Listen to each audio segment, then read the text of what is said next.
श्यामपुर गांव में एक घर था जहां सालों से कोई नहीं रहता था। लेकिन उस घर के सामने गांव के सारे लोग अपने अपने घर से खाना लाकर रख देते थे और थोड़ी ही देर में वह खाना गायब हो जाता था, क्योंकि सभी लोग यह जानते थे कि उस घर में जो चुड़ैल है वह खाना खा लेती है। गांव का जो व्यक्ति उस खाली घर के सामने खाना नहीं रखता था, उस व्यक्ति के घर में बना हुआ खाना गायब हो जाता था और अजीब अजीब सी आवाज़ें आती थीं। एक दिन उस गांव में एक नया परिवार आता है। उस परिवार में सोहन और उसकी माँ है। बेटा सोहन, मैंने घर का सारा सामान ठीक से लगा दिया है। अब तू बाजार जाकर राशन लिया। माँ, तुम सुबह से काम कर रही हो, तुम्हें भूख भी लग रही होगी। मैं अभी बाजार जाकर राशन ले आता हूँ। थोड़ी देर के बाद सोहन बाजार से राशन ले आता है और माँ खाना बनाने में जुट जाती है। सोहन और उसकी माँ खाना खाकर सो जाते हैं। सोहन और उसकी माँ गांव में नए आए थे। उन्हें गांव में किसी ने यह भी नहीं बताया था कि उन्हें उस खाली घर के सामने खाना रखना है। अगले दिन सोहन की माँ ने जैसे ही खाना बनाकर रखा, बना हुआ खाना अचानक से गायब हो गया और अजीब अजीब सी आवाज़ें आने लगीं।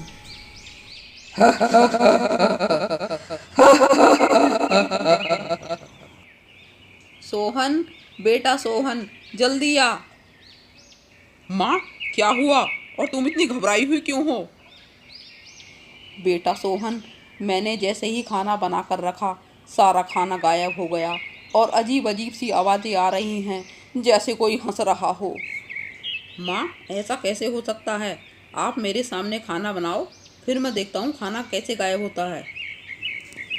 माँ ने जैसे ही खाना बनाया वह फिर से गायब हो गया और हंसने की आवाज़ आती है।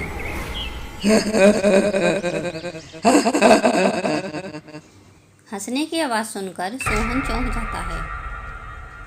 माँ, ये क्या हो रहा है और यह कौन हंस रहा है? कहीं इस घर में कुछ है तो नहीं? दोनों घबरा जाते हैं और गांव वाले से पूछते हैं कि उनके साथ ऐसा क्यों हो रहा है। बेटा, गांव के बीचों बीच एक घर बना है। रोज उस घर के सामने सुबह शाम खाना रख दिया करो, तुम्हारी परेशानी दूर हो जाएगी। और उस घर के सामने जाकर कहना कि खाना बनते ही सबसे पहले खाना इस घर के सामने रखकर जाओगे। लेकिन काका जी, ऐसा क्यों? बेटा, तकरीबन 50 साल पुरानी बात है। इस घर में एक औरत अपने बेटे के साथ रहती थी। उसके बेटे की नौकरी शहर में लग गई। बेटा उसे अपने साथ शहर ले जाना चाहता था, लेकिन उस औरत को इस गांव की खुली हवा में रहना पसंद था, इसलिए वह अपने बेटे के साथ शहर नहीं गई। बेटा हर हफ्ते उससे मिलने आ जाता था। कुछ दिनों के बाद उसके बेटे का तबादला बहुत दूर किसी दूसरे शहर में हो गया। वह बहुत दिनों तक गांव में नहीं आया। वह औरत चिड़चिड़ी रहने लगी और किसी से बात भी नहीं करती थी। घर में राशन था पर वह खाना नहीं बनाती, बल्कि दूसरे घरों से खाना चोरी करके खाने लगी थी। एक दिन उसने गांव के मुखिया के घर से खाना चुरा लिया। मुखिया ने यह आदेश दिया कि उस औरत को उसके घर में बंद कर दिया जाए, जिससे वह दूसरों के घरों में खाना ना चुरा सके। उस औरत ने बंद घर में भूखी रहकर दम तोड़ दिया और चुड़ैल बन गई। कुछ दिनों के बाद उसका बेटा गांव आया। गांव वालों ने उसे सच बताना चाहा, लेकिन मुखिया के डर के कारण किसी का मुंह ना खुल सका। बेटा वापस शहर चला गया।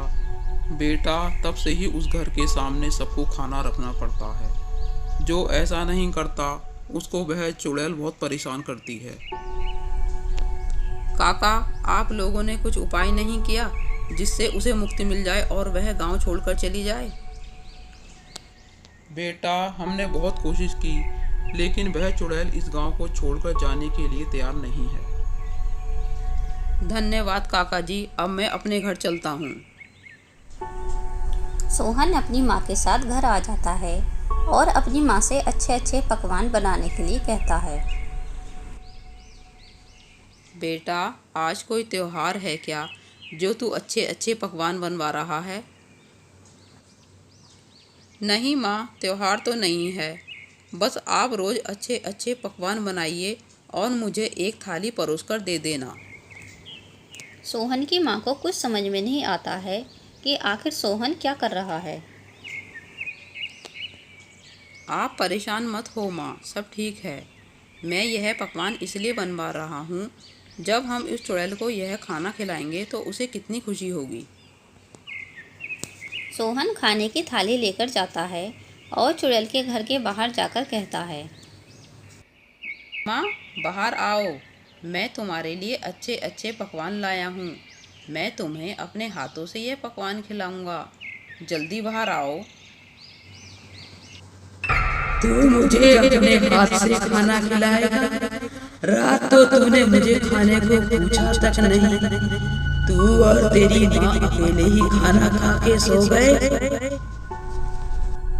अम्मा, मैं गांव में नया आया हूँ, मुझे तुम्हारे बारे में पता नहीं था। जब पता चल गया है तो मैं तुम्हारे लिए खाना लेकर आया हूँ। अब तो पता चल गया। अब यह खाना यहाँ रख और जा यहाँ से। मैं अपने आप खा लूंगी। बड़ा आया मुझे अपने हाथ से खाना खिलाने वाला। अम्मा, मैं आपके लिए इतने प्रेम से यह खाना लाया हूँ, एक बार मेरे हाथ से खा लो। तू अभी तक यहीं खड़ा है? तुझे सुनाई नहीं आती? यह खाना यहाँ रख और जा यहाँ से। सोहन के बार बार हट करने से चुड़ैल को अपने बेटे की याद आ जाती है और वह सोहन के हाथ से खाना खाने के लिए तैयार हो जाती है। सोहन को खाना खिलाते देख सारे गांव वाले चौंक जाते हैं। सोहन अपनी माँ से रोज रोज नए नए पकवान बनवाकर चुड़ैल के लिए लाता है और बड़े प्रेम से चुड़ैल को खिलाता है। चुड़ैल को सोहन में अपना बेटा दिखाई देता है और वह उससे बहुत खुश होती है। एक दिन सोहन खाना खिलाने के बाद चुड़ैल से कहता है, अम्मा, आप यहाँ अकेली रहती हो, यहाँ आपका मन कैसे लग जाता है? बेटा, मन तो मेरा नहीं लगता, पर मेरे साथ रहेगा भी कौन? अम्मा, तो फिर आप वहाँ क्यों नहीं चली जाती जहाँ आपके जैसे लोग रहते हैं? हाँ बेटा, बात तो सही कह रहा है। जब जिंदी थी तब अपने बेटे की बात ना मानी, पर अब तेरी बात जरूर मानूंगी। एक काम कर, मेरे घर के अंदर एक लोटा है, तू उसे नदी में जाकर बहा दे। मुझे मुक्ति मिल जाएगी। अब मुझे इस गांव से और गांव वालों से कोई परेशानी नहीं है। ठीक है अम्मा, मैं वह लोटा नदी में बहा दूंगा। सोहन ने उस लोटे को नदी में बहा दिया और पूरे गांव को उस चुड़ैल से मुक्ति मिल गई। सोहन बेटा, जो काम हम सब गांव वाले मिलकर भी इतने सालों में ना कर पाए, वो काम तुमने अकेले ही कुछ दिनों में कर दिया। तुम्हारी सूझबूझ और अच्छे व्यवहार के कारण ही इस गांव को उस चुड़ैल से मुक्ति मिली है। तुम्हारा धन्यवाद बेटा। काका, इसमें धन्यवाद कैसा? यह गांव मेरा भी तो है और अपने गांव की भलाई के लिए कुछ करना बड़े ही सौभाग्य की बात है।